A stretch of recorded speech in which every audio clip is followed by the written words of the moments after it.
and I read. Oh, I know this right here. And I read the papers. So I was reading the papers. Yeah. Oh, yeah. So then I came back in at about 6:45. You I can started afford watching. subscriptions. That's very bougie. Most people can't afford. Actually, it's part of because you said papers. Yeah, because it's part How of many subscriptions it's part do of you my have? professionalism. That I need to be prepared when I come in here every day. So on my Lanai, is that a porch? Not Lanai. Is that a porch? Where would a person be sitting on a Lanai? Let's see. Oh, wait, it's not a Lanai. What is it? Could you please stop saying that? What is it? It's a lanai. A lanai. Where would people be sitting on a lanai? A mansion, maybe? What's your street? What's your street? Wait a minute. Because we could go right by your house and see. Let's see. If you summered. Hey. If you summered. Hey. That, don't make me tell your business on the air. That porch would be the lanai. If you didn't buy the shoes that you bought, you could summer too. But since you choose to wear your summers, I just want to be clear. Oh man, you really got personal. Yeah, that's why I said. Why you get personal? Don't make bullying the host. She actually went below the belt there. Did she? Because I talked about shoe cost. That was going below the belt. Yeah, I'm just saying. And then that fact that people would want to take up for you, acting like you don't have an entire weekly segment dedicated to clowning other people. Like that just blew me away. And I mean, and I love the callers that love you. But I'm like, are y'all serious right now? Two of them? Wow. Don't be talking about Keith. I literally... People defend you, Michelle. No one defends Yes, they do. No, they don't. Yes, they shouldn't. But they do. They talk about me. No, they be, they be going after your girl, Michelle. I said, because Michelle be making them come after her. As opposed to... I'm innocent. I'm here. I'm neutral.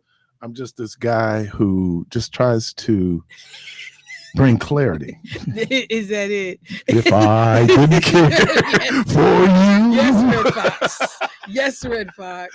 So anyway, but Dino, I thought about you this weekend. I was going in and I saw the little sop and our little sop thing we did. So let me do this.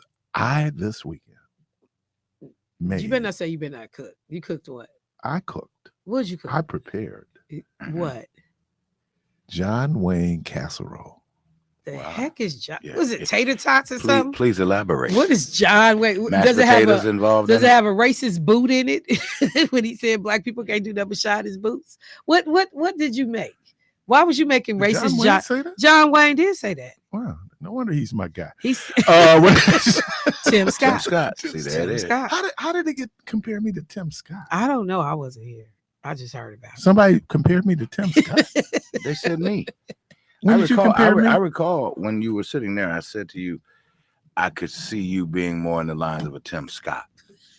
You don't recall me saying that to you Friday? No, I don't. Yeah, I meant that slipped by you. And I said it in the sense of insulted. Religious beliefs, things of that nature because of the Christianity piece. My wife is real. Okay, now that was a shot. He had a real fiance during the election. Yeah, as long as he was in the race. And now, have we ever seen her again? As soon as he got out the race, she disappeared. Has a date been set for the fake? Now, I think somebody picked up on the fact that I think that Donald Trump is having a relationship with Laura Loomer. Is that her name? Laura Yeah. Loomer? Do you think so? I think so. Well, really? He put everybody off the campaign plane. I'm sorry, wait, what? He said he put everybody off the campaign plane. She flew with him to the 9/11. She flew with him to Shanksville. Did she fly with him to the debate too? Because Melania wasn't there. I don't know. But she certainly has been glued at the hip. That's interesting. Shout out to the historic Antioch Missionary Baptist Church. I was their morning speaker yesterday. And talked about one of my favorite subjects, David and Goliath. Well, David, period. David was one of the more consequential people in the Bible. You gave the word at Antioch? What did you do? I gave the word. I mean, did you preach? What you did? Yeah, I preached at Antioch. Really? Yeah. He announced that he would be on last week. People came? I don't think they knew I was going to be there. You should have saw the shock looks on their face when they saw it. And it's amazing because I look so much like Victor Mans, right, who's been my friend since we were 12 years old. That, yeah, it was. But anyway, we talked about this, and Malcolm Gladwell, who I am a disciple of Malcolm Gladwell, he talks about how in Goliath's case, he says sometimes your advantages can be your disadvantage. Meaning that Goliath, though he was imposing and he looked like he could fight, he really couldn't, because of his size, his immobility, and this is where the whole thing of David's effectiveness as a slinger was able to take him out. Here's the point I'm making, that there are some things that might appear to be Donald Trump's strengths that are actually his weaknesses. Oh, yeah. And so I think let Trump be Trump. Because that's why they wanted the mics left open. Yeah, let Trump be Trump. And during the debate. And look, folks, give the ulcers, don't get them. People, man, last week I had people calling here cussing about this dude. About Trump? Oh, yeah, the F-bomb was dropped. On the radio? On the radio. What kind of risque show are you running here? On the radio. I mean, but I think because the frustration that it seems like, when they say Teflon Don, that this guy just gets away with everything. And I think that is driving people, because people just understand, like, it could never be me. Right. None of the things that you are being afforded the passes on, it could never be me or anybody that looks like me. I don't see it being, I've never seen it be anybody else. It's just this dude keeps. Eric, his son Eric said it best. My dad's running out of lives. Yeah, he is. I think let him. You said something today was so profound and on point. Focus on the prize, and beware of, as Kathy Hughes said, beware of weapons of mass distraction. What have we been talking about since the debate? We've been talking about Haitians eating pets. We're not talking about, and Fox picked up on it, Newsmax picked up on it. This is what we've been discussing. We're not discussing anything really that with Donald Trump only talked weeks about. Out from an election. Right. None of the because as long as decisive policy things that's going to really make a difference in our lives. But there are people who will push back and say, but what that does is get us to the bigger immigration question conversation issue. Even though I think that it doesn't. First of all, we had the opportunity really to fix the whole immigration piece, and Donald Trump torpedoed that. And so when people look, I think it's interesting, and this is why I love working with you, because you're one of the smartest people I've ever met. And you pointed out something, that he went from saying illegal aliens to Haitians. That's by design. Right. Because when you hear Haitian, or as Alicia Silverstone said, Haitians, it's a dog whistle. Yeah. It's a dog whistle. And the fact that they won't pull back on it, even though they know it's not true. Right. It doesn't really matter. Didn't you hear the VP? Oh, yeah. Nominee for VP. He outwardly admitted in some interview, I was watching it this morning, where he said that, we created the story. We could make up a story because if it highlights with them eating the dog. Right. And that gets us to, and I don't know if J.D. Vance had to take. He said it. No, that's what he said. If he has to take ethics, if you took ethics, but in order for something to be an ethical moral act, you need to have good intent, good means, and a good end. You have to have all three. So you can't say that the means justifies the end. Yeah. It doesn't. But again, to callously have this conversation, not appreciating to the point earlier that it's legal immigration that's happening in Springfield. That little thing. Yeah, it's legal. That Nobody is there illegally. And right. and the good folks of Springfield's like, man, leave us alone and stay out of our business. But see what he's These done. people not bothering nobody. But what he's done is he's put Ohio, all the Republican leadership in Ohio, on the defensive. Where they really should be focusing on, is that Sherrod Brown? Yeah, Sherrod Brown. So, I mean, let Trump keep being Trump. I mean, it is, sometimes I think, but also that point about in him being Trump. You know, when people start talking about bomb threats being received at the schools in Springfield, City Hall has to shut down. There are some intended, unintended consequences of letting this dude run off the rails too. Right. Like at some point, you have to ask yourself, when do you need to check some of this in? When do you need to fact check? When do you need to try to pull out the reality police? Because people can get hurt, as we saw when Hillary Clinton was running and the guy runs into the pizzeria. Right. You know, people can get hurt, man. That's QAnon. Yeah, thank you. People can get hurt. Well, I think, and so maybe that's, and I'll open up the phone lines. Are we at that point where are we as divided now as America was in 1858, 1859, going into 1860, where we're looking at a civil war, not the same way, but there are people on both sides who feel very strongly about their positions. And I think January 6th is an indicator of, yes, those words do matter. And there are people who are sitting there waiting on you to say, hey, let's go. I heard there were Proud Boys in Springfield, Ohio. And most people had never heard. Yeah, I think they said like 15 to 20 marching down the streets in Springfield, trying to intimidate people. Like I said, there does come a fine line that you do have to like forcibly push back on what's being said. This dude being him leads to January 6th. It leads to this heightened level of disrespect and disdain for people that are different. This dude being him, there's now no diversity, equity, inclusion program, guardrails at all in the federal government. Now state legislatures have followed suit. Like there is a cost to letting him be him. Caller, welcome to the program. Good morning. Is that me, Keith? Yes, sir.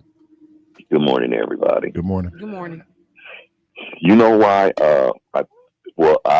Why I think that he teased you and said that he could see you as Tim Scott is because you play devil's advocate. Now, just what you said about Michelle, I said that to you on Friday, that he didn't say immigrants. He said Haitians, but you pushed back on it. No, they started off with illegal. It was illegal. It was an illegal thing. And then when we find out that they're part of they're here based on, these must have been people who were part of leadership and government in Haiti. And they were allowed to get No, that's not what I'm talking about. Well. I'm talking about during the debate when I said, and you notice he didn't say illegal immigrants. He said Haitians. And I said, Black, and you push back on that. I said, and I keep telling you, let your inner Michelle come out.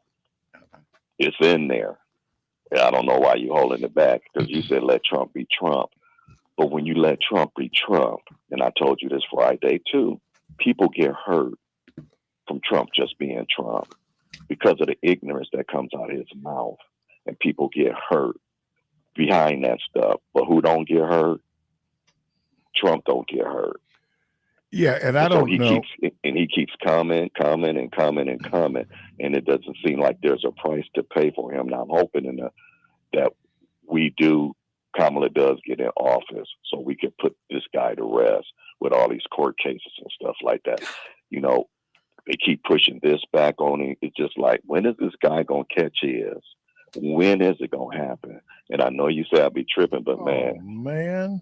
There are monsters in this world. Oh, God. There are evil people in this world. And he's evil and he's a monster. And he doesn't care about who gets hurt. I didn't hear J.D. Vance push back on that because yesterday he was still pushing that forward. So I don't know where Debo heard that. And I'm going to have to go back and listen to the program today because I didn't hear him. It was a lady that said she started his interview with Dana Bash yesterday. He said that she said, well, the story, everybody's come out and say it's not true. And he made the argument, well, if we're making it up in order to bring light to the immigration issue, then it's okay. In his mind, the means, the ends justify the means. I think that's how he's looking at it. Michelle just showed me something though. speaking of, I didn't see it on the 2 morning shows that he was on. He was still pushing back on it. And he kept on saying, well, his constituents, a couple of his constituents saw this and they called him. So I didn't see that Dana Bash thing. So he must have got back on that later on. Well, we found out that Tim Scott is in fact married. He just got married in August. To who? To the woman that he was engaged to, Mindy. So he is following in his boy's footsteps, huh? Because she's probably doing it for money. That was my first thought. For love. What's that? So actually, this was August 5th. Yeah, that's what I'm saying. It was last month. That was quiet. Yeah. Well, Laura Loomer came out and said that Lindsey Graham should come out the closet. Well, I don't get down with stuff like that. But anyway, here's the last thing I'm gonna say too, because you and Debo pushed back on me about this on Friday too. When y'all said the numbers weren't that high, they showed it yesterday on TV on three talk shows, or those morning talk shows on Sunday. What numbers? It is 20% of black men. I know, like you said, it's still 74% of black men going for Kamala Harris, but my whole point was on Friday that these numbers are increasing, because y'all were saying it's probably like 10%, maybe 12%, and I said 20%. They actually said it's 26% of black men voting for it, standing behind Donald Trump. No, it was on CNN. No, but I'm saying what polling? How they had to poll in order to get that information. I don't pay attention to the polls. I was just watching because that the talk shows when they were showing them on.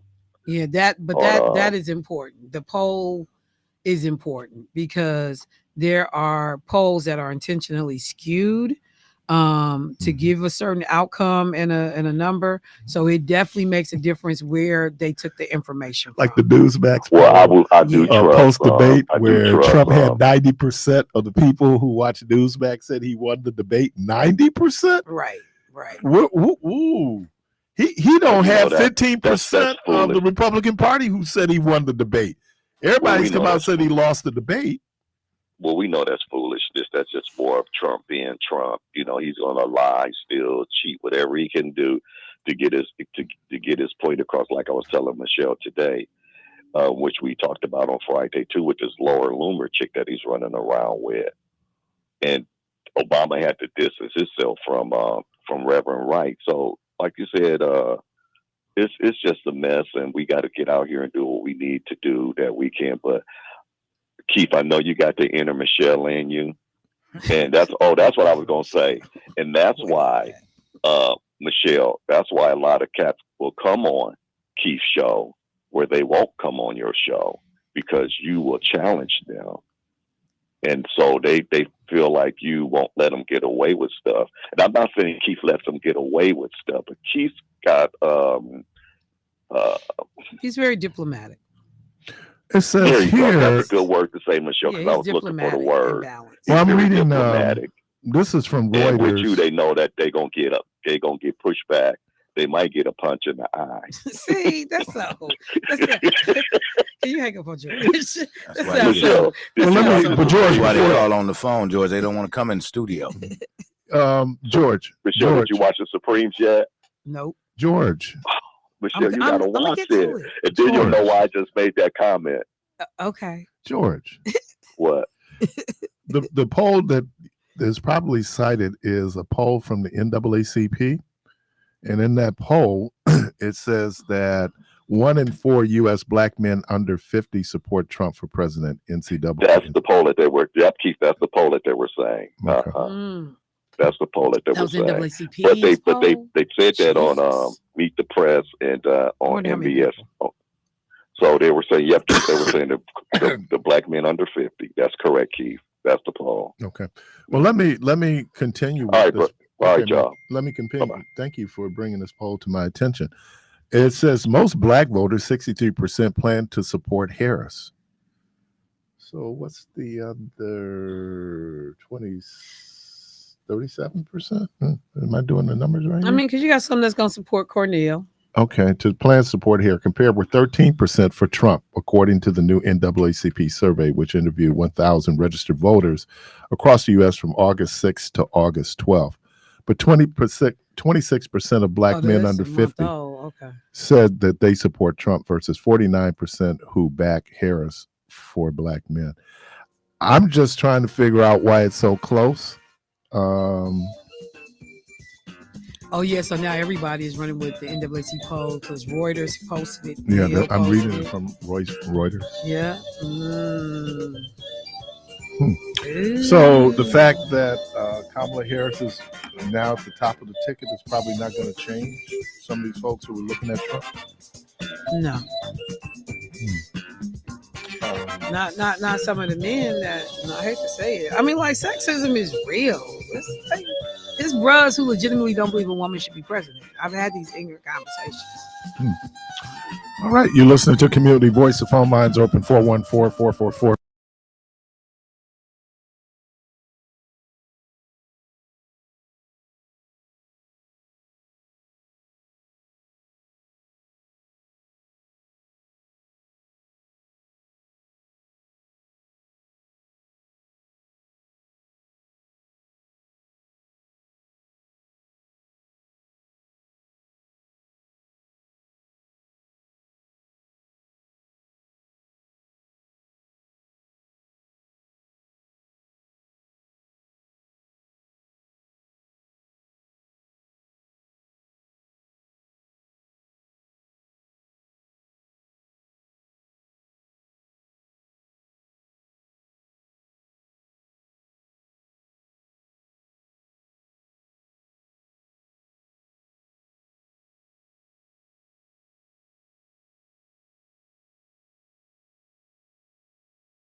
Is Jackie Dills. I was just reading the bio this morning. Let me look. Caller, welcome to the program. Good morning, Keith. Good morning. Michelle, Parris, and Debo. Good morning. Listen, I love the way the station is set up. I like the fact that Keith is who he is, Michelle is who she is. And if you're up to it, pick your choice. A good journalist or interviewer is going to allow that person to feel comfortable and bring out who he is, investigate, make him say the things that you want your listeners to hear. You know, if he's hiding behind a white sheet or something like that, you can pull some things out of him and he feels comfortable about coming to you. And then it's the ones that, hey, I'm not cutting no corners with you. I'm coming straight through the bush. We ain't playing here. And I like that about Michelle. And I love all of you guys. I love your personality. I love the way good friends can joke and prod each other and it's still a friendship after that.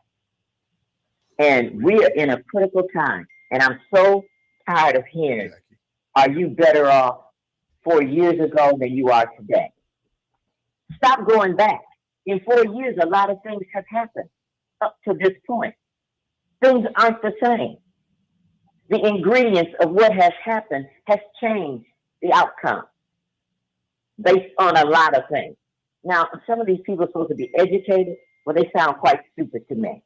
And if we don't get real, you're worried about the interest on your house. How about you don't have the democracy to pick a house? How about the chaos that Trump is going to bring you? Like he said to this one guy, he says, if I get to be president, you don't have to worry about voting again. I wish they would find that. And he said, what? I want to vote every year. Every time there's an election, in 4 years, I want to vote. So people better wise up and look at what is your hatred that deep? Yes. Your grandfathers, your uncles, and people that died for this right, even though it's fragile and we're not all getting the same benefit from it, it's here. Go live somewhere else and see if you get the same difference. And then what are men that don't see a woman as president? How are you raising your daughter? What are you telling her? All you can be is a mother and a wife? What about women who don't see, and there are women out there who still don't see a woman as president? Well, then you know something. What are you telling your daughter? What do you mean? What are you telling? What is it about us that want to hold people back? I'd love to see us excel. I don't care what color you are. If you're doing the right thing for the right reason and you want to be president that represents everybody, I'm all for that. But picking and choosing, and I'm going to tell you another thing. They better be investigating these so-called assassinations for Trump. He's derailing because he knows people are feeling some kind of way now. And these polls, listen, people, don't believe everything about these polls, okay? Get out there and vote. Don't take no chances because we don't have the opportunity for that. You guys keep doing what you're doing. Okay. Don't let us get in your way because we all opinionated and we are who we are. But we are all God's children, whether you want to believe that or not. And people that don't believe in Jesus, that's on them. But you'll never change who I am. And I'll stand up in front of anybody and say it. And then what happened to what's his name after the debate? He pretended like he couldn't get in. He was trying to explain something to Michelle about, I was calling in and y'all wasn't answering or some crap. He needs to get out that yeah, we had a meet site on Friday. I heard. Yeah, he waited you know who I'm talking about. Yeah. Right. Yeah, he waited till Michelle was out of town. Yes. Because the phone line's open, she's still here. Yeah, so he was trying to say he couldn't get in to prove whatever. But that's a sad story that he keeps trying to tell. Stop derailing your people. Is you know what? When we had this discussion about democracy, and Michelle and I were in a meeting, and with the at that point it was the Biden-Harris team here in Wisconsin, and they were just letting us know what their media strategy was going to be. And I'll never forget and this was kind of right off the heels of Otis Moss III's Democracy is on the Ballot, which has gone viral. Right. And but Michelle and I were going, Black people got a different reaction when you hear the word democracy. No. Because the next thing I don't like. In our minds, we didn't always feel like democracy served us well. But democracy in its purest form is what we're not pure. But when you look at what's happening in democracy says that the majority rules. And so even when you go back to America and the foundation of America, when they began to form political parties, they knew that there were people who had a view. You had people back then, it was federalism that was proffered by James Madison and who's my guy, Thomas Jefferson, right? They were Federalists. But then you had other folks who were state rights, right? Mm-hmm. And so this is because the whole state rights piece came down to issues of, I think in 1807, America stopped the importation of Africans to be enslaved. Right. But they didn't end enslavement. Right. You just stopped. Right. And so in the North, and there's an economic reason why you had this divide between the North and South, had everything to do with the economy, right? In the North, in places like Minnesota and Wisconsin and Ohio, they didn't need slave labor because the type of farming they did didn't require the type of care that the farming they did for tobacco, for cotton, for sugarcane. That required more human capital in terms of being able to farm and harvest that particular type of okay. Hey, can I do something real quick? No, hold on. Let me do this real quick because I know, but my wife says we're aging as you're trying to explain this. We're aging. We don't have the luxury of that kind of time. We're sending our kids to school to learn all this stuff, and Trump's trying to get. Wait, hold. When do you get too old to learn? Listen. What's the cutoff age for learning? Oh no! Wait a second. You once again, you jumped over the concept that I'm trying to tell you. Okay. I'm getting older while you're trying to explain this to me. I didn't say education, but I am saying this. Trump is trying to get rid of our history, which our kids do need that. Trump is trying to do what? Our history, Black history. He's trying to get away with the books and things, destroying the history of the African American or any other race of people besides Caucasian. Okay. Well, I think that is a movement that's bigger than Trump. Oh, don't see. Okay, once again, all of this is planned. Trump is just being used because he's a buffoon before us. But let me just say one thing: democracy is important. Go somewhere else and try to live. It's not going to happen like that. But I think, it's not but the downside, depending on where you are in the democracy, not like a Volkswagen is not like a Cadillac. Okay, but you're off the ground, you're not walking.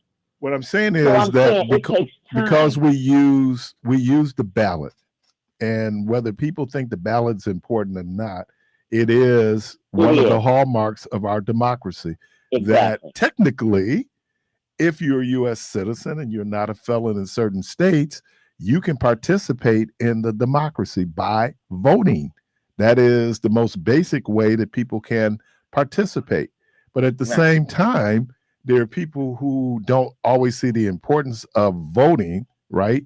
Because, and this is not just Black people. There's a whole lot of white people who don't see the importance of voting. That was something that I just heard. There's another strategy that the Trump-Vance campaign is doing, where now they're trying to do a concerted effort to get white dudes, and this is what they say, white dudes who normally don't vote. Again, over 40% of eligible voters don't even participate in the national election. I'm talking about eligible voters, not population, eligible voters. Okay, and let me just tell you the next thing. The reason why some people tell you that they are falling in between the lines, they're not claiming Republican or Democrat, because it can cost you your job. It could cost you your friendships. So they're just telling you that they're nonpartisan. Well, I've not been a member of the Democratic Party since when was the last? 1985. I think my membership lapsed, and so I'm not a member. I'm not a member of any party, and I think that it's. But if people look at how you vote, Keith, you vote Democratic. Oh yeah. I mean, but so my thing is too. I'm not claiming one way or the other either, because we're all people are sinful. I'm not saying the Democrats are better than the Republicans. but I think they give people a better edge on life. And if you look real close with the Republicans, they'll sign up for something like get rid of abortion and don't know the complexities that are involved. Just like the health insurance. They don't have the brain to dump into that technical machinery of changing that health insurance thing. It is very complicated and it's very deep, okay? How many pages to that? And speaking of, and I just saw a car, thank you for reminding me. Today is Mexican Independence Day.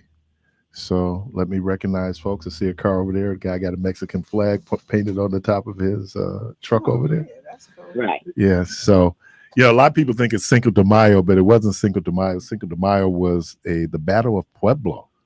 But the actual independence happened today. And you know something? I love all of that. All of us play a role in history. Mm-hmm. And it should all be acknowledged. We shouldn't be hating each other for it because of the color of our skin. Okay, anyway, thanks for listening to me. And welcome. democracy is important. Okay. And I don't like when people say, well, most black people, call me and ask me what I think. And don't put me in the most people. Have a great day. Well, the NAACP found some black people. Keith, they talk specifically to 1,000. Keith, we're getting older while you're trying to explain. I know, man. It was I guess I was trying to get to, are we on the verge of civil war? Man, I'm sorry if you want to go all in.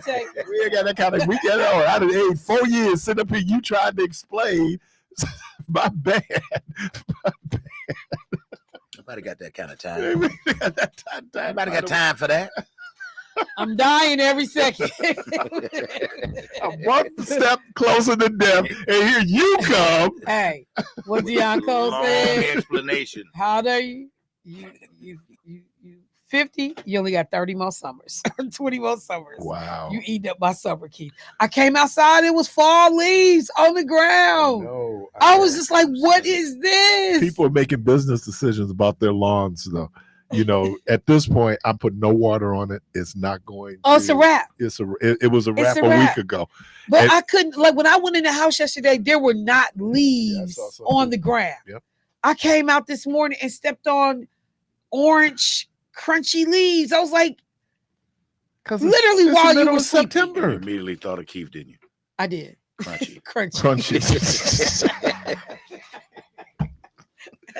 I did. But let me do this. My wife always gets over my intellectual do you marinate your diarrhea. meat? Huh? Do you marinate your meat?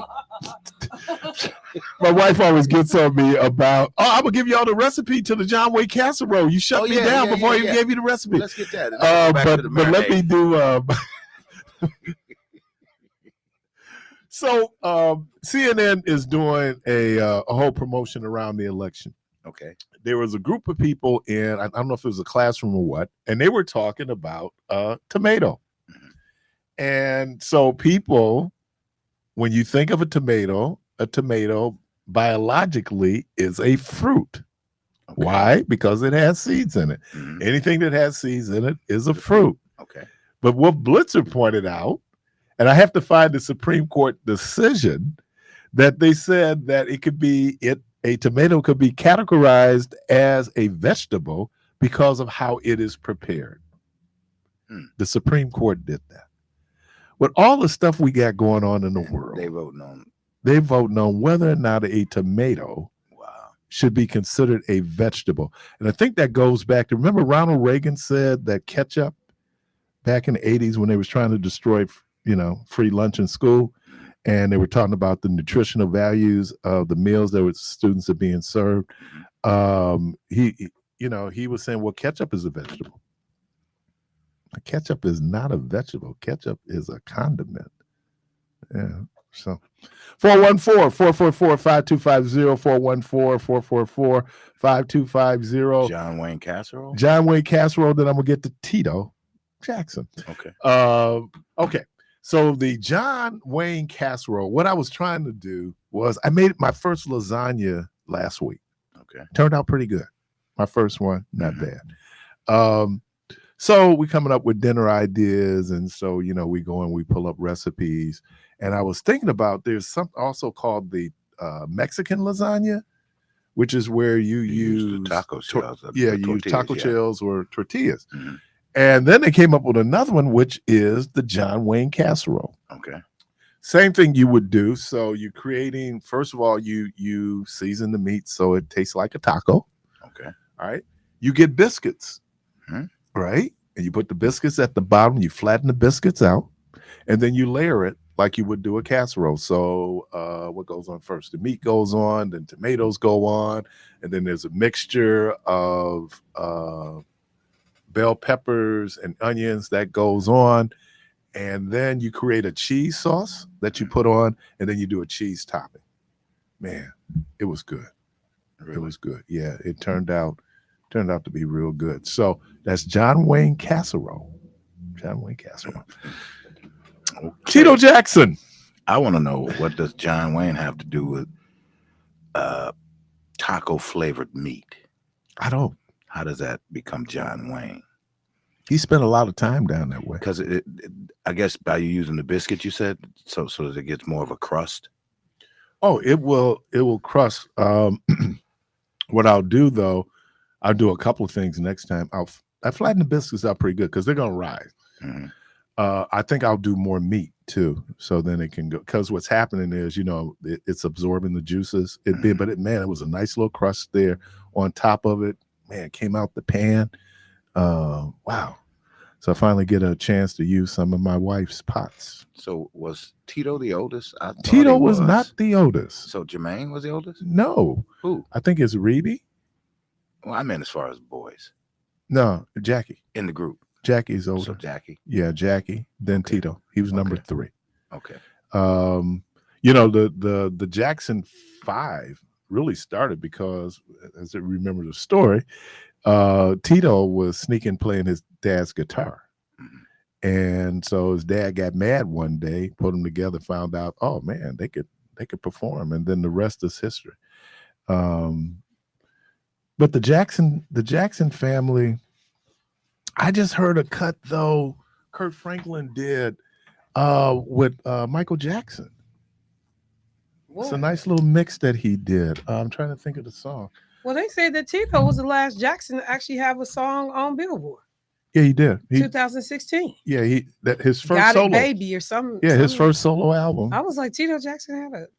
He was supposed to be a good musician, but they said that they didn't use either him or a vocal singer background. No, he was the lead player. I know he was a guitar player, but right. I'm just saying, like he actually sang. Right. Well, their background vocals is incredible, and that's the gift of being a family. Because when you're a family, you're better able to blend the sounds because they have the same vocal cords. Plus, you can rehearse all the time. All the time because they there. And it was sad too because they said they were just over in Munich. Right. And they said he died. He was driving from Oklahoma to New Mexico or something like that. Because they had been out touring. So they had just left Munich and had just went by, I guess, in Munich, Germany. They have done an incredible statue and tribute to Michael Jackson. So the brothers all went by to go see it. Oh, that wasn't the one he used August 31st. What was one he used when he was God, what album was that? That wasn't bad, was it? When he was dressed as the soldier and they got him with the statue. Was that bad? Huh. How did Rico do yesterday? I mean, I wasn't in town. Oh, okay. No, I see it. You wasn't in town. I mean, I didn't see it. Did you go to the dinner? No, the Phoenix dinner. No, the Congressional Black Caucus dinner. That's what it's called, the Phoenix Awards dinner. Okay. Yeah, no, I went to another dinner. Okay. Yeah. What service were you at? Oh, so that was the four of the members of the Congressional Black Caucus come together and do an annual gospel concert. Okay. And so Clybourne, Benny, and Benny Thompson. Yep. And I can't think of the other brother's name. But so their choirs from their respective, they pick choirs from their respective states to come in. And so I got the names of like all of the different choirs and where they came from. But the last choir, and then at the very end, I had this Philadelphia pastor on there who was Catholic. And he did the holy dance though, the little, and he said, oh, that's what we do up in Philly. Okay. And then they was like, go play the music to him. He said, no, we don't need no music up in here. And like the crowd started cracking up like, wait a minute. And he looked at the band. He was like, no, We don't need no music. And so just the choir clapping, that man cut up all over. And he looked over at the pastors from the black churches and was like, oh, you know the Catholics get down too? Oh my God, it was so much fun. So and speaking of church the business, historic Abyssinian Baptist Church, New York City, has called a pastor. He is being installed this month. Yep. Who they get? Reverend Dr. Kevin Johnson. Reverend Dr. Kevin Johnson is originally from Austin, Texas. He's part of the pipeline at Abyssinian. Now, for preachers who know there's a pipeline, the pipeline is Morehouse, Union Seminary. Union Seminary is right around the corner from Abyssinian Church. That is the pipeline that got them, who's my guy? Pastor Butts. Yeah. He's Morehouse, Union Seminary. Raphael Warnock, who was serving. Where did you go? I went to American Baptist. Because Pastor Sinclair was on my show on Thursday or Friday. Yeah, he's American Baptist. No, whatever day I was last year, Wednesday, whatever day it was. And he went to American Baptist. Right. And I was like, yeah, that's where Keith went. And then their pipeline is Vanderbilt. Okay. So that's Darius Butler, the current president, Forrest Harris. There's a guy named Dr. Kelly Miller Smith. Kelly Miller Smith pastored First Baptist Capitol Hill in Nashville. He opened up his church to Diane Nash, John Lewis. He also taught at American Baptist. So there's a chair there's a fellowship that's endowed in his name at Vanderbilt University for Black divinity students, a lot of them. So that's where Darius Butler came in from the Bahamas. He went to American Baptist, graduated, and he was one of the Kelly Miller Smith fellows there. And so that pipeline, so that's a different pipeline in terms of what they do. But if you're going to New York, and there's a lot of guys from Morehouse, they're going to go up, make your way up. And then this guy, Kevin Johnson, served at Abyssinian, went to Philadelphia, started a ministry, 1,000 members. I'll call back. Now, this did not happen without controversy. There is a female, I use pastor. Oh, yeah, because she said she made a complaint. Right. To the EEOC, which is interesting because it was dismissed. Right. Churches can discriminate. Government will not get in. EEOC would never even really get involved in that. You've had issues where you've had gay teachers at Catholic schools who've lost their jobs. You've had women who got pregnant outside of marriage who lost their jobs in religious schools or religious institutions. Guided by a completely different set of rules. Well, yeah, and I think because the government doesn't want to see itself interjecting into religion, and I think that is the establishment clause where it says the government will not basically sanction any government religion at the same time. They won't get involved. Now, I heard you all mentioning about Black pastors, white pastors, what they do. There's something in 1954, Lyndon Johnson was a senator. He created this thing called the Johnson Act. The Johnson Act is what controls the 501c3s in terms of their political activities. So it wasn't just religious groups. But pastors get up and do it all the time. I mean, there's no question. And I don't know if that's a bad thing. I think you don't want government coming in saying who you should support as a candidate. Yeah, because pastors will just tell you, this is my individual. I'm gonna tell you what I'm doing. Mm-hmm. Or I just encourage people to just pay attention who looks out for us, who takes care of us. Because I had somebody complaining that I was watching religious porn again. I was watching Francis and Friends, and Francis Swagger comes out and says, well, at the other churches, their pastors get up regularly endorsing people. But when white churches try to do it, ain't nobody, IRS ain't went after no white church, and they went after no black, excuse my ebonics, they went after no black church. They don't get involved with that. As a matter of fact, there are people who didn't have 501c3s, and prior to the Trump Tax Act, where you lost all your deductions, they would recognize your deduction, your charitable deductions to churches, whether they have a 501c3 or not. Can I just say this before you go? Mm-hmm. The commercial, I'm going to get out of here. So you asked me about the Phoenix Awards dinner at Congressional Black Caucus. So I did not go, and I have not gone for a number of years now. It's probably pre-COVID. So it's been a number of years. And the reason I don't go anymore is because I was so appalled by the behavior of many of the attendees. The level of disrespect, the talking, it's become like a fashion show. And so I watched the host beg people to shut up so that they could go on with the program, to be respectful, to stop walking all over the place. And when I thought, like, this is supposed to be some of the best and the brightest, people who have access that a lot of our folks don't have, and this is the way they behave, I was like, I'm never coming back.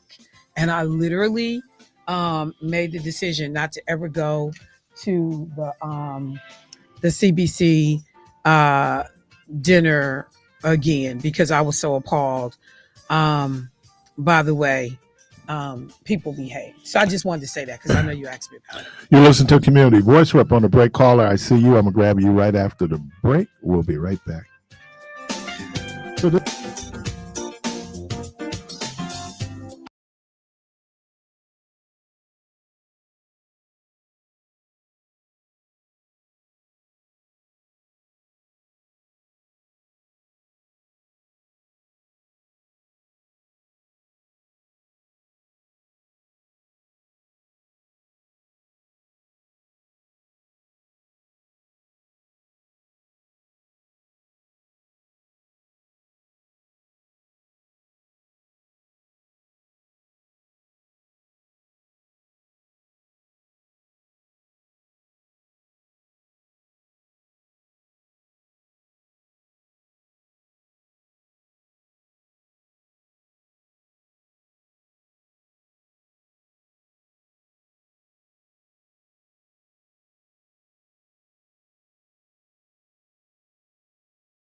Patience, welcome to the program. Shalom, family. Hey, is Michelle still there? Yep, I saw your text. I waited. Thank you. I appreciate that. I don't want to jump on my brother, but the sister said, I'm getting old sitting here waiting. No, I'm just kidding. Atu Brute? Ain't nobody got time for that. Keith, that's enough. I ain't got time for that. I'm getting old waiting on you. I'm trying to give you some knowledge up in this piece. It might take a little longer sometimes to get that knowledge out there. So let me complete the thought. So are we close to where we were prior to the Civil War? Man. Or as they call it in the South, the disagreement. George got at you, and my sister got at you. Yeah, bullying the host. What a perfect man. It was a good title for today. It's Monday though. It's Monday. They've been holding that back all weekend. No, I can't wait to Monday. But let me ask you too about the text I sent you regarding Colin Kaepernick, the NFL. Is that a gorilla? Yeah, okay. And our ability to galvanize if it's necessary to do something as a collective, in the mindset of what took place, as an example, of the Montgomery boycott, bus boycott, particularly following the stat you gave about black men supporting Trump now, or that whole piece.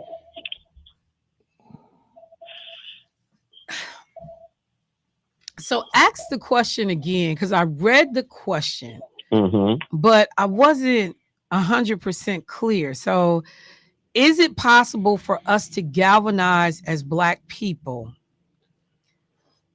To pull our collective power together to do something to our benefit, which I believe the NFL boycott would have benefited us, which is the thing that you continue. You even mentioned it this morning. Yeah. So, right? And I mean, this is just for any issue, like, right. Well, I mean, I think there will always be naysayers. I mean, everybody is not going to get on the bus. They just not. Okay. Even during the Montgomery bus boycott, while there were people that didn't break it because they had been basically threatened by a lot of the leadership of the Montgomery bus boycott, there were people that didn't support it. They said, I'm not in it. My name is Bennett. I ain't in it. And y'all do whatever y'all going to do, ultimately benefiting from it. But they didn't get on the bus. They didn't get on the bus, but they also didn't do anything to support it either. They just didn't do anything to harm it. Okay. So I think that, and going back to slavery, what do I always, jokingly say about Harriet? Everybody wasn't willing to get on the Underground Railroad. There were people that were scared to move. Fear mobilizes people. I mean, will make people stay in place. I got to take care of my family. I got to pay my mortgage. I got a sick husband, wife. I got cancer. I can't be out here in the streets with you, doing whatever we collectively said we get ready to do to people, because ultimately, how do I get impacted? So we'll never get everybody. But I think if you're able to get enough of us to do it, to make that collective impact, then we make change. And what is that? Is that 70% of us, 60% of us? I don't know what the number looks like, but I know we'll never get everybody. But you said something that's real interesting. Sometimes, because people could have gotten on the bus that didn't support it. Right. It was still effective. It was effective because even then, so sometimes, would you say neutral, as opposed to, as you say, everybody's not going to get on the bus. So during the height of the civil rights movement, there was real conflict in the National Baptist Convention between Dr. Joseph Jackson and particularly Martin Luther King. Right. There was a couple of things there. One, there was this issue of approach. Dr. Jackson believed that we should litigate. We shouldn't be antagonizing folks. Here's the other thing. He was clearly a daily acolyte. Is that what you call it? Acolyte? He's all up in that. So I think, and it didn't help that, and here's the other piece of it. So there was the approach to the civil rights movement. How do we get freedom? But the other thing was, and this was personal, Dr. King decided to challenge Dr. Jackson in 1964 in Kansas City. And so that is where we get the Progressive Baptists from, because in effect, Dr. King, he was over, I didn't realize he was over the Congress of Christian Education at that point. He lost all of that. The guys who supported him, now some of them just jumped off the bandwagon, right? Because once it became obvious that he had gotten on the bad side of Dr. Jackson. Dr. Jackson hated Dr. King so much that his church was originally on Cottage Grove. That was the address. In Chicago. In Chicago, and they renamed Cottage Grove King Boulevard, whatever it is in Chicago. And he changed the address of the church. He changed the door that they used to make the front door. Right. Yeah. So because he did not want Martin Luther King anywhere on his literature, anything. That's just how deep it had gotten in terms of that. And I'm going to tell you something. You can have a righteous cause, but we're still human beings. So herein is where I believe, and I'm sorry, brother, but herein is where you just got old, didn't you? No, that was a subtle way of doing what Ms. Richard did this morning. But I know you to a degree, so I had to jump in. Herein is where the motive determines your method. And what I mean by that is we have people with differing opinions or different results they want to see come out of action. But when you all going to benefit from it, and then you still have this contingent that will say, I'm just going to sit back in the cut and let it happen and see if I benefit, right? Because, I mean, Michelle, we know that something has come out of the NFL Colin Kaepernick matter. It wasn't what it should have been. Something came out of the Montgomery Bucks boycott. It wasn't what it should have been. But here in today, in 2024, this contingent of people who are supporting Trump, dismissing that just last week, the FBI and I believe it's the CIA arrested somebody for plots on starting a race war. How do you find those with that mentality of, oh, I'm good on the plantation, boss, staying there when they still gonna be slaughtered if they stay there? Well, I think, you understand what I'm saying? Yeah, but Craig, human beings operate out of self-interest. We really do. I mean, we're driven. Self-interest is. But what I'm saying is, so right then there. I have to be convinced that it's in my self-interest in order to maybe do this or maybe to do that. Here's what's interesting about, can I use bandwagon? Because I'm quick to get off of them. In 2007, and Michelle, I know you know this history. 2007, if you poll Black people and ask them whether or not they were going to support Barack Obama, there were Black people out there at that point who were still on the fence because many of them were already in the camp of Hillary Clinton. Mm-hmm. Okay. Once it became apparent that he was going to be the nominee, then a group of Black folks then jumped on going like, this is my guy. These same people couldn't pronounce his name 3 weeks ago, right? And some of them did it begrudgingly, but. Oh, yeah. And I think that, and so when I was looking at the number of people who are going to support Black people who are going to support Kamala Harris, I think that number is like 67%. Obama was like 92%. I mean, I was telling them about the skit they did on Saturday Night Live when Al Sharpton was the host, and the whole game, it was a game show. Is there anything that Barack Obama could do that you wouldn't vote for him? They had a panel of Black people. So they come up with these egregious things that he did. And they think about it for a moment. They go, no, I'm still going to support him. And they had started all off with saying that he had seen this precipitous drop in Black support.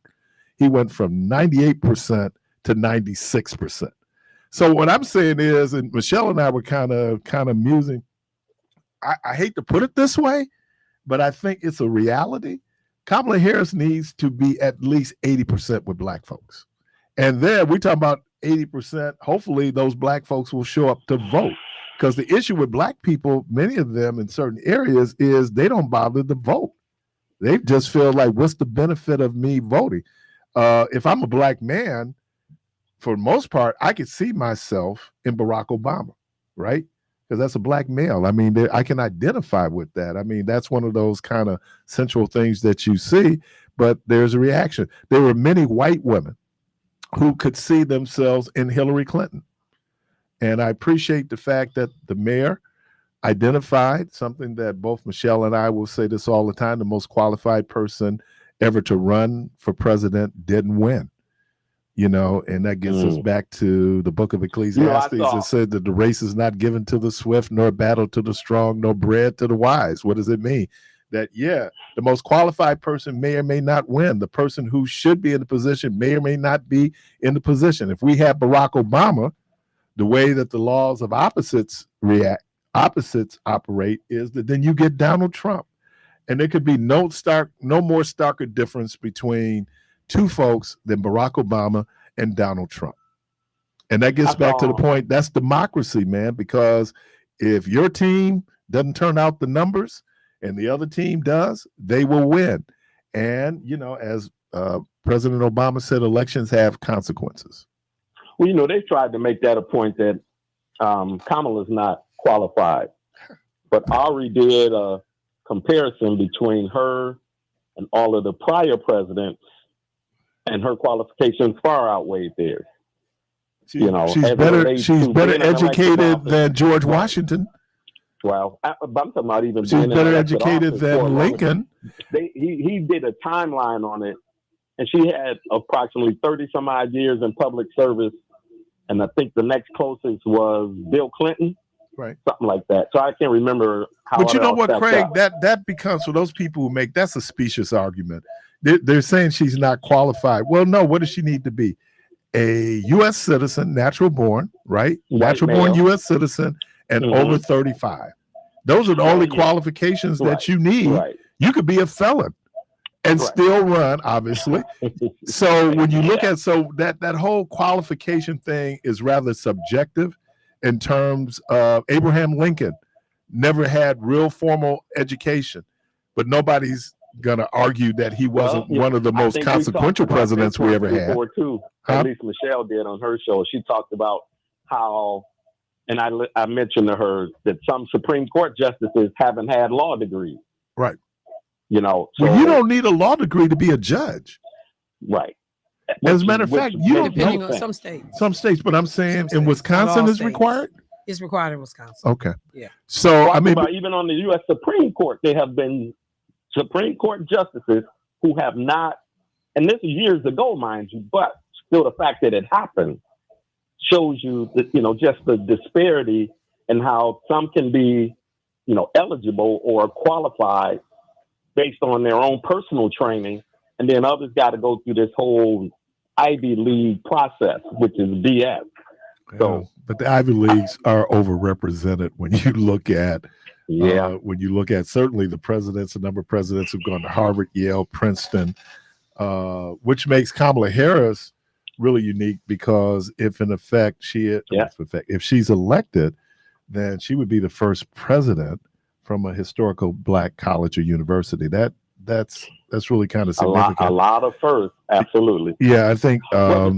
But no, I think that when you look at folks, and here's the other thing, and Michelle, thank you, because Michelle, Michelle has been beating. Thank you, bro. No, I wasn't dismissing her. I was thanking her for what I'm getting ready to thank her for. Thank you. Nice seeing you. Bye. No, I mean when she starts talking about DEI. And remember when they first started off, they were saying that Kamala Harris was a DEI appointment. Yeah, right. Ridiculous. And so because what they've been able to do, the same thing they were able to do with CRT, it is a shorthand. It becomes a dog whistle, becomes negative. Somehow people got the jobs that they weren't qualified for. That goes back to the early arguments against affirmative action, right? That if America is equal, then if these folks from a certain area worked real hard, then why are we saving a space for someone who didn't work as hard? And that's not the case. And here's the other thing about DEI. College admissions for Black students at many of these universities are dropping significantly. And, preferences only matter when it involves somebody of color. Because like they said, you still can get points for being related or the alum. Legacy. Thank you. I was looking for the word. Because you come with a check. Yeah, you can still get preferential treatment for a whole bunch of things. Yeah, but, on this issue of underserved, underrepresented populations, you don't. And see, and that becomes a smokescreen in America where we start talking about equality. Thank God for the people who came out and said it's not even a question of equality. It is a question because we're equal on paper. It's a question of equity, which is an outcome. Those interviews and whatnot that they show of the Congress or Senate and all of the people who are walking through those corridors and hallways, and 90% of them are Caucasian. That's preferential treatment that's given there.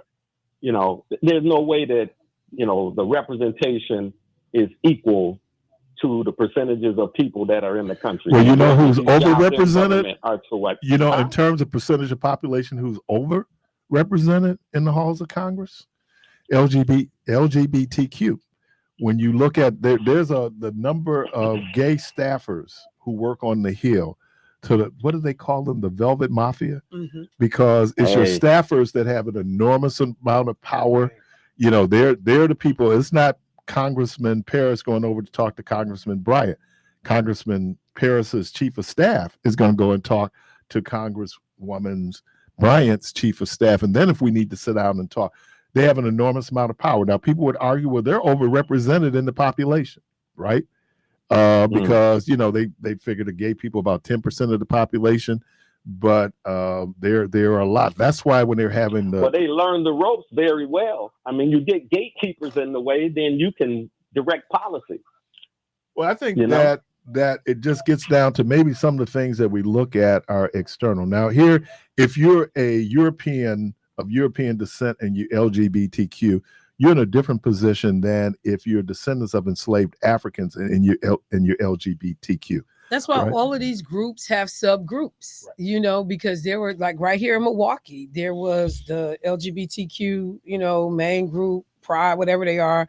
And then you saw another, and I can't think of the name of their group, another subset of African-American LGBT people who said we still, while we both share this, we still have certain issues that you don't face. Right. And the racism is because these are people there. And once you get past a person's sexual orientation, you find out that they are the victims, beneficiaries of their environment. Here's the other thing. If I'm LGBTQ and I'm a descendant of enslaved African, that means that I'm probably going to schools that are underserved, under-resourced. I'm LGBTQ, and let's say I'm middle class. The educational piece is very different. We have our divisions.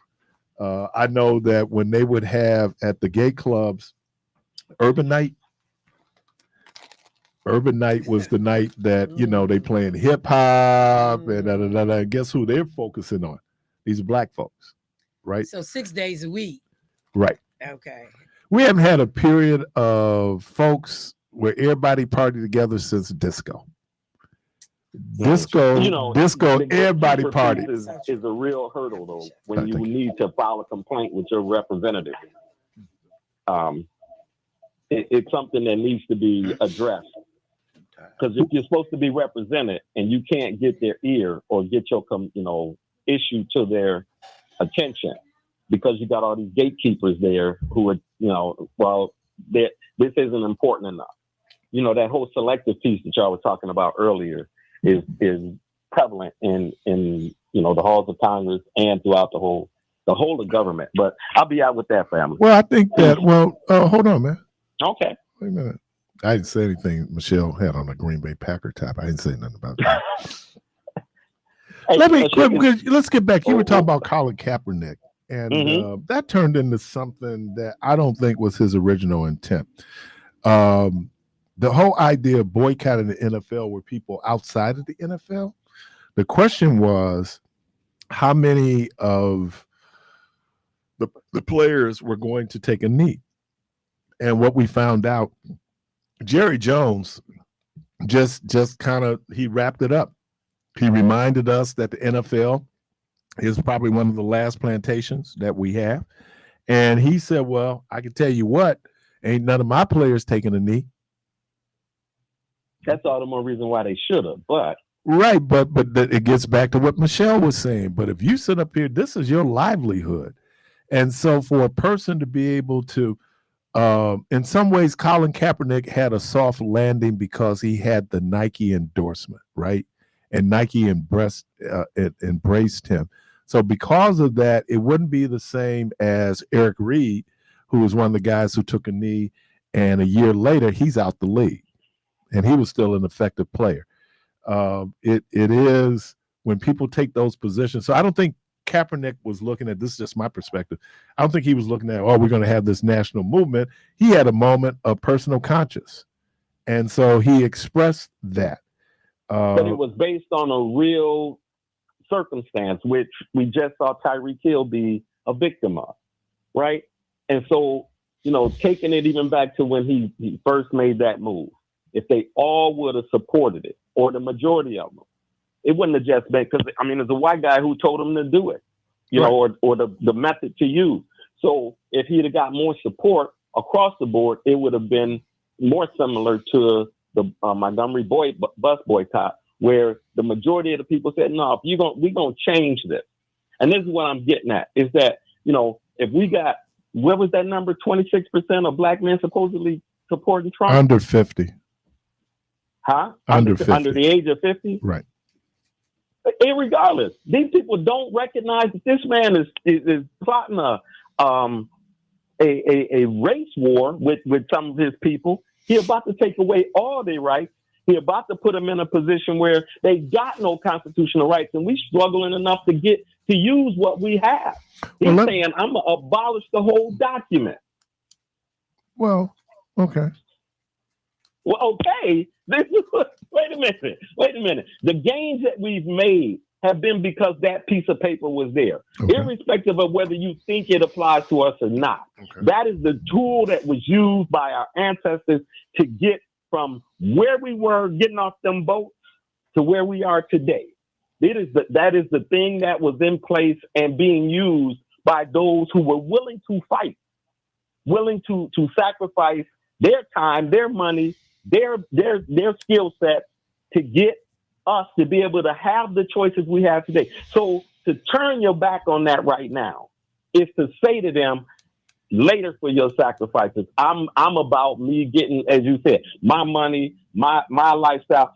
So what does that say to the next generation? If he does abolish the Constitution, if this individual is allowed to become a dictator, the next 2, 3, 4, 5 generations of us in this country, if it even survives, will pale in comparison to what Jim Crow was, or what the Reconstruction was in those periods of time in our past.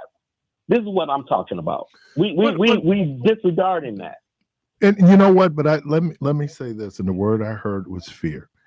One of the reasons why Lyndon Johnson, even though he was going to lose the South, and he did lose some states in the South in 1964, he was able to create a fear of Barry Goldwater. And there was that famous mushroom commercial that never aired. They tested it one time, but they knew it was out there. And that's all the people needed, the perception of Barry Goldwater, that this guy is going to destroy the world, right? And so I don't know if fear is a motivator. It was interesting. Michelle was talking about how fear can immobilize you.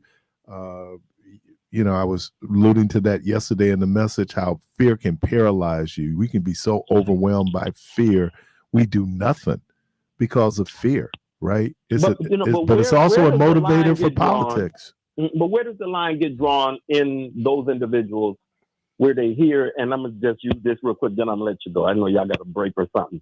Where Trump said in the debate, I got concepts. Now, and I sent y'all something regarding this. The concepts, he's been talking about changing the ACA for, whatever, 12 years, whatever this period of time was. And now all he got is concepts, as Michelle mentioned. 900 and some pages of this, 920 pages of this 2025 plan that they can come up with in months. But he can't come up with a plan that he's been lying to everybody saying, I got a plan. And now I only got concepts. It is ridiculous to think that you believe he even was working on a plan. He wants to do nothing but get rid of it. But people will follow and believe that. But you know what's interesting on that piece? I think that what he's done is a bit of political stagecraft. I don't know if you remember this in 2009, 2010, when they passed the Affordable Care Act. It was pejoratively, no, there's such a word, as Obamacare, to the point that Obama's people, because Obama would come out and say, okay, let them call it Obamacare. They're going, no, because all the negatives that was attached to it. You no longer hear that it's Obamacare anymore by the Republicans. That's by design, because the Affordable Care Act is a popular piece of legislation and law, right? People are benefiting from the Affordable Care Act, and this is why it's no longer Obamacare, because if it's Obamacare, Then that gets us connected to Biden because Biden was part of the Obama administration, right? And here's a good thing that came out of it. So that little subtle thing was real interesting because I think Barack Obama even joked about it at the convention, where he said, they're not calling it Obamacare now, are they? Right. Because, and just like Social Security in 1935, just like Medicare in 1965, there is something I heard that they said that once you give Americans a benefit, it is hard taking that benefit back. Especially when people can see that they're benefiting from that benefit. Oh, man, it's hard getting back. There's nobody other than Republicans talking about repealing Obamacare or the Affordable Care Act. Keon used to always make mention of this commercial where this, somebody from Appalachia or Kentucky, wherever, said, I don't want nothing to do with that Obamacare, but y'all keep giving me that ACA. Yeah. Right. It's like, you just don't know how ignorant you just sounded, right? But and this is why, surprisingly, and when people kind of go and look at the election results, a lot of times, because most states are winner take all, right? With the exception of Nebraska, they had that little, I think the 3rd congressional district that usually votes blue. And so you can get an electoral vote out of Nebraska, which is traditionally a red state. But no, when people see the benefit, but the support that Obama received in places like rural Ohio and rural West Virginia, right? There were people because they saw the benefits, right? They saw the benefits. I was watching this documentary on hillbillies, and there was these 3 older white dudes. On J.D. Vance? Oh, you said hillbilly. Oh, hillbilly. Well, no, man, I know it's a great book. I don't care what anybody says. He's an awful human being, but it's a great book. And this one dude was getting ready to go into Obama. Wait, hold on. I was going to tell you. So he's getting ready to go into Obama, and the older dude said to him, no, we benefited. One of the things that the Affordable Care Act did was it opened up health clinics in underserved areas. We always think about that in the city, but in rural areas, people are traveling 100 miles sometimes to get certain types of medical care.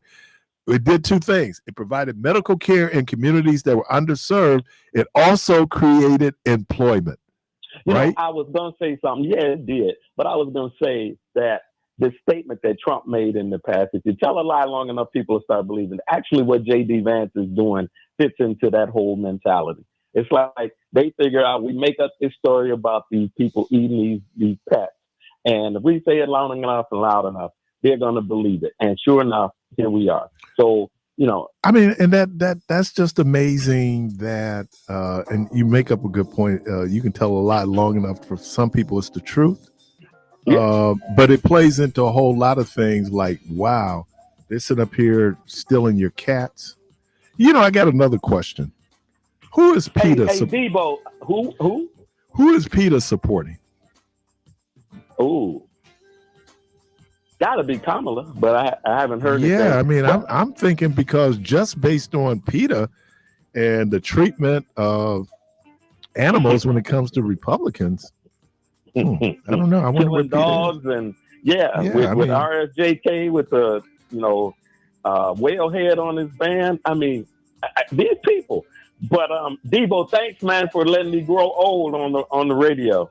I appreciate it. You the man. You the man. I appreciate you, Craig. Hey, you're listening to Community Voice. We're going to take a quick break, and we'll be right back.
I was noticing this when I went to the store yesterday, and I saw a lot of people in shorts. A lot of people in shorts.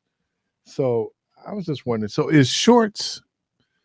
Is it seasonal? I mean, is there a time of the year that, or is it just based on the weather? For me, it's the weather. But Okay. I do know people.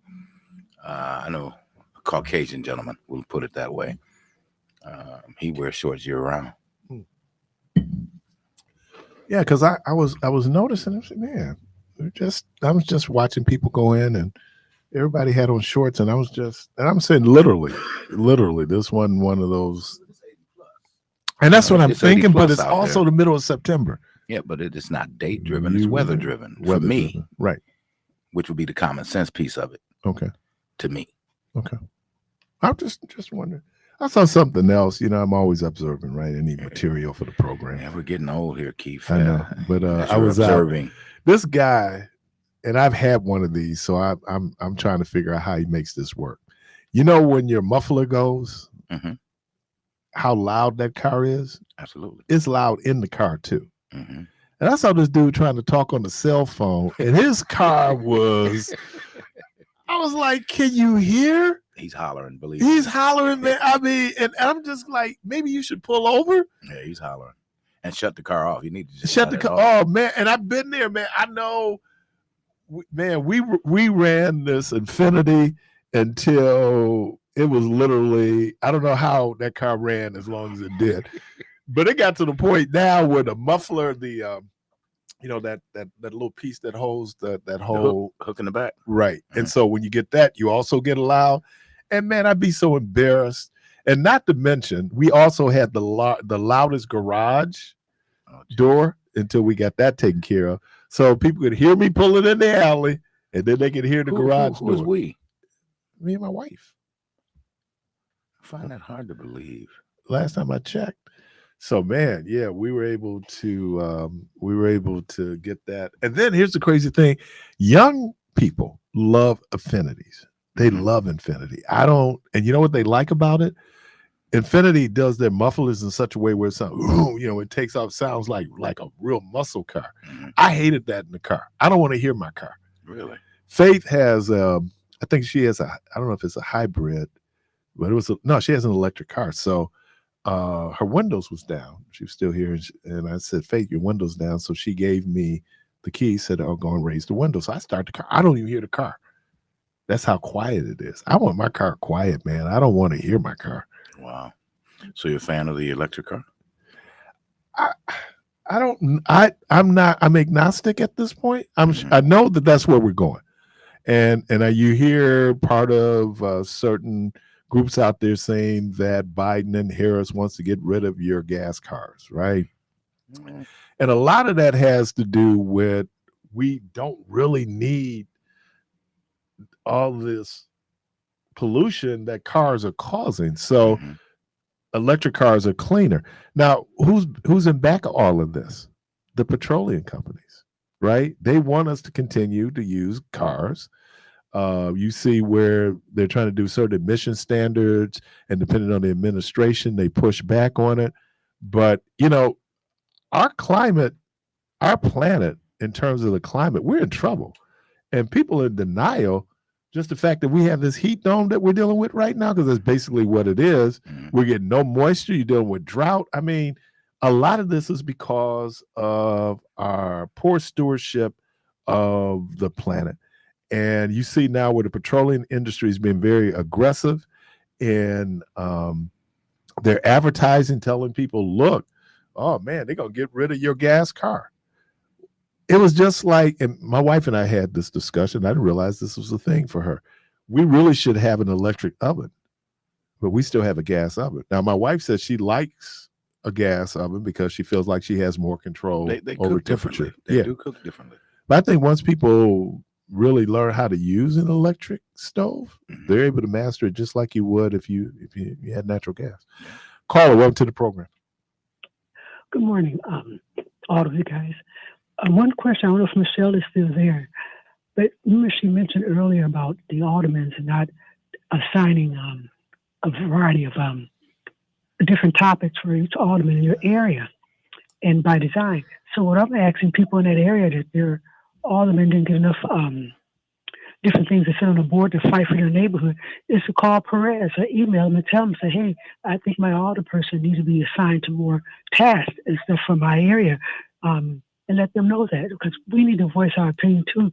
If we think that that person only got one task to do or none, or a task that doesn't fit that area, just email just to see what happens. But if nothing happens, it shows that we're looking at things and we're watching things and we're aware of what's going on. So if he tries to run for some higher position one day, we all need to remember this. So I'm just saying, people in the area and their person didn't get assigned a task to help their neighborhood out, then hit the alderman back up again. Parris. Keep this in mind, Kathy. The Common Council president is not the alderperson's boss. He is just an alderperson who happens to be the president of the joint body. No, you can't force them to do anything.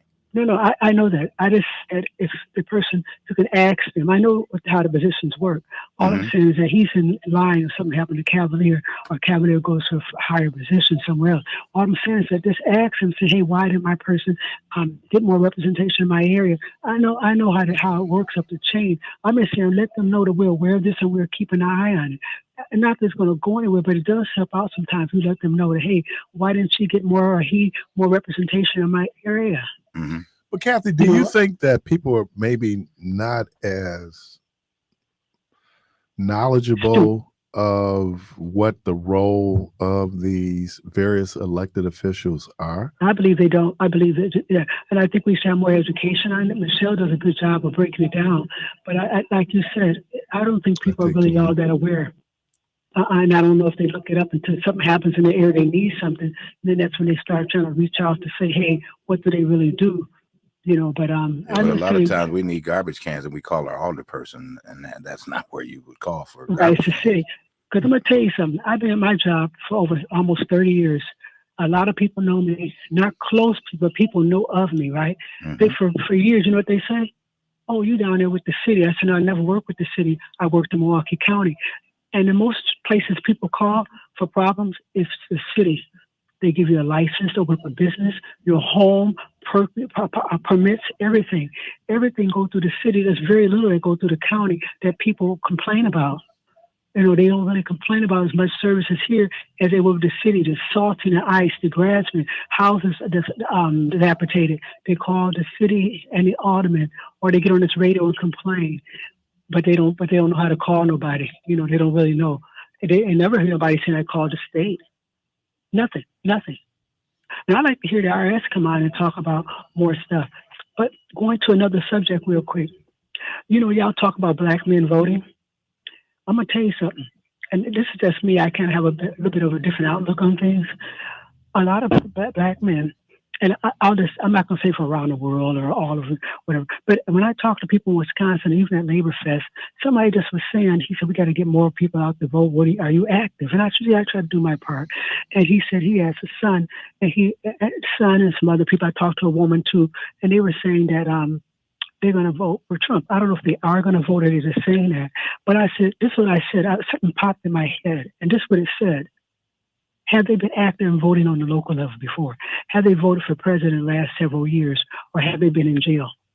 They said been in jail. I said, well, some think that's why I can't whether he been convicted or not. They like that criminality attitude, because they were like that at one point, that mafia, gangster, bully type attitude from Trump, and that's who they are.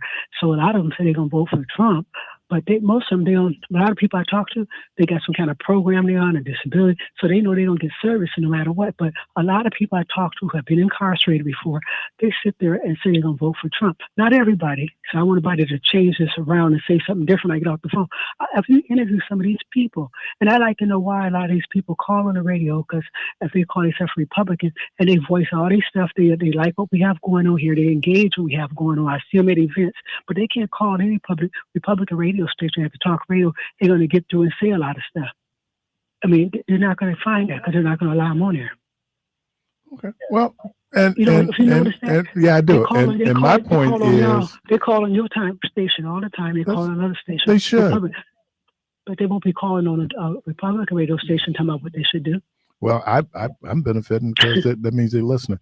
No, I think I'm not threatened because somebody might have an opposing view. I think we have what they call the marketplace of ideas. This is the public square, and you need to be able to come in and have a space where you can proffer your argument and defend your argument and why you do what you're going to do, who you support. I think that's fair. I'm not just able to say. I'm just saying that how they call here, and then a lot of like they call here and want to ridicule and say stuff. But I would say, hey, what Republican radio station should I listen to that you call on and see what kind of opinion they like to hear from you? And are you working with them? And you know what? And in my mind, it would be somewhat pointless, right. Because you're not going to move anybody. I think that we like to engage thinking that our power of persuasion is just so great that after they hear me, how could they not support what it is that I support? I just think I'm not trying to persuade them. I just like to call them out, like say somebody will call them out. Hey, so what have you been doing for the Republican Party lately? What have y'all been doing this weekend? You've been passing out flyers over in Oak Creek and in Waukesha County. What have you been doing for them besides call the radio station, trying to be negative on one side? That's fine. They call it, we know where they stand. But all I'm saying, if you interview people in the polls, interview people, that's what I would say. I would interview people who've been in jail before or had a criminal record, because the majority of them haven't voted in years. And if they can vote, they off paper, they don't vote.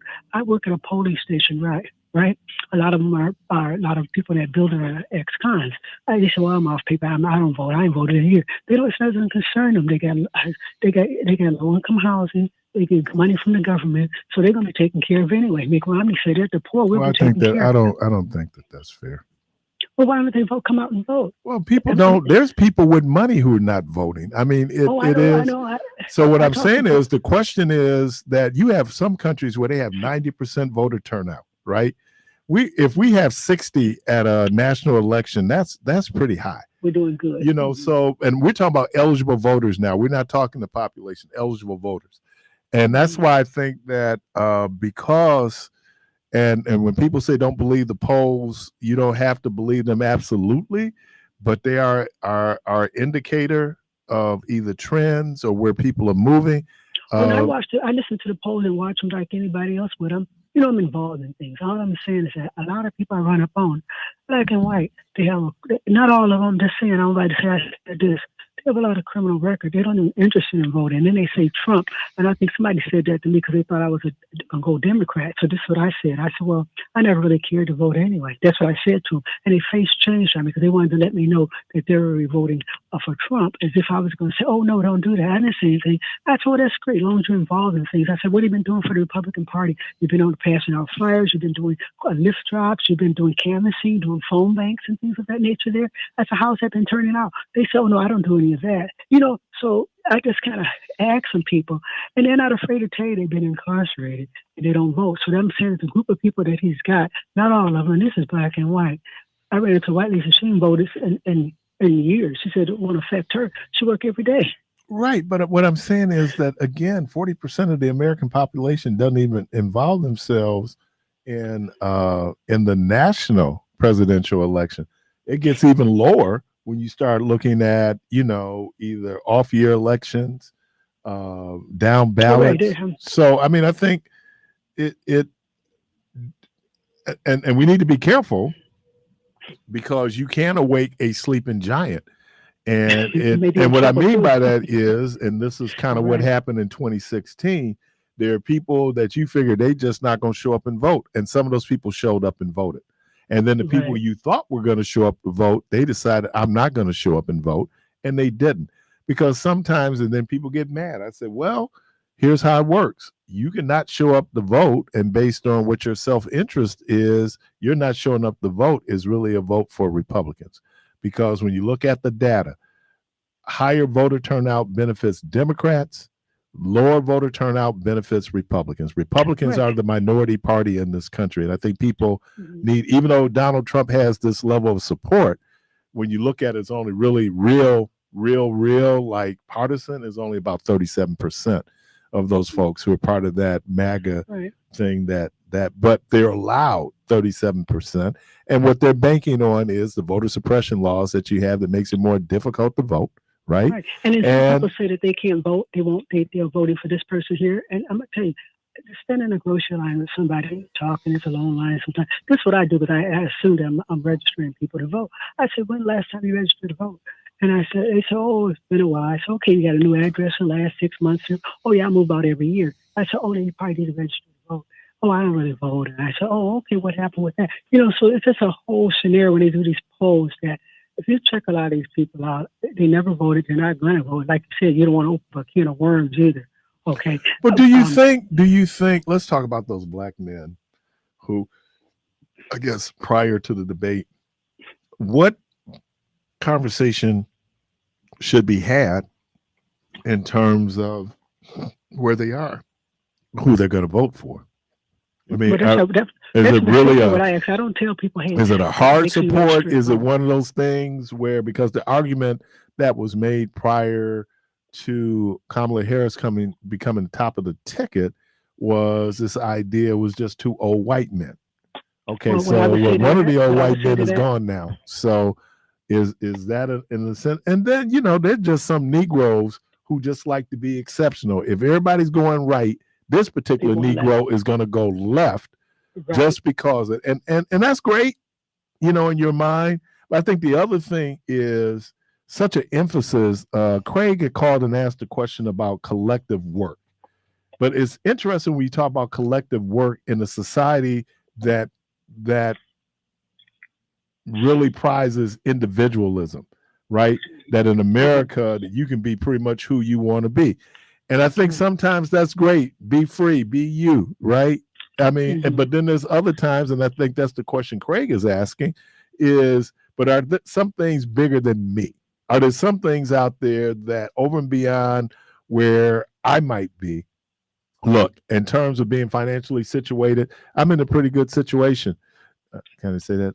But then there are other people who are not, and so how do you make sure, if it's issues around social justice, how do you make sure that justice is being done in America and that is being done fairly? I mean, there are all the issues out there, not to mention then all the other things like the economy and what that looks like and the impact that it has on us.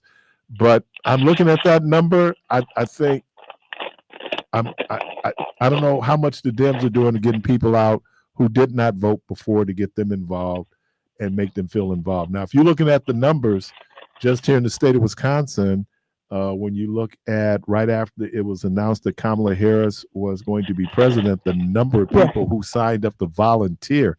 So there was an enthusiasm gap in terms of support of the top of the ticket. And I know it's a very delicate thing because, thank you for your service, Joe. But, it's also the Dems say, look, we're in it to win it. Right. And so sometimes you might have to say, you know what? There's a great Progressive commercial. I don't know who their ad company is, but they do great commercials. And you have this guy who's trying to back in this trailer. Right. And he's struggling. And there's another guy dressed exactly like him.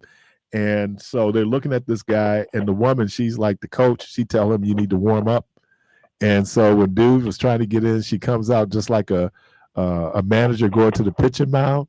And she said, we thank you for bringing us this far, but such and such is going to take us home.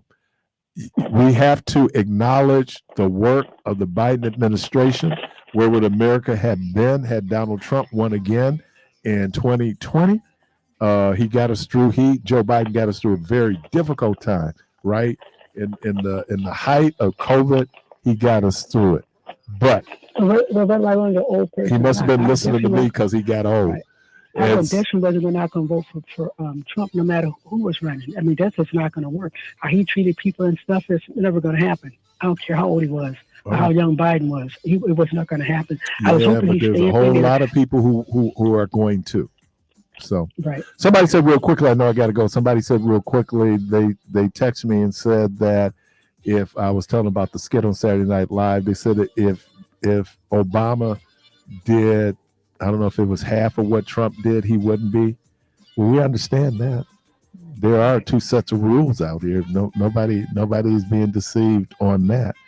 But I still think that black people would give Barack Obama a little bit more leeway. All right, let me thank Michelle. Debo, thank you. Carby, thank you. Callers, we thank you. Why did my voice get so high? Callers, we thank you. Hey, good Lord willing, creek don't rise. We'll hope to talk to everybody tomorrow. And as always, go from this place in peace.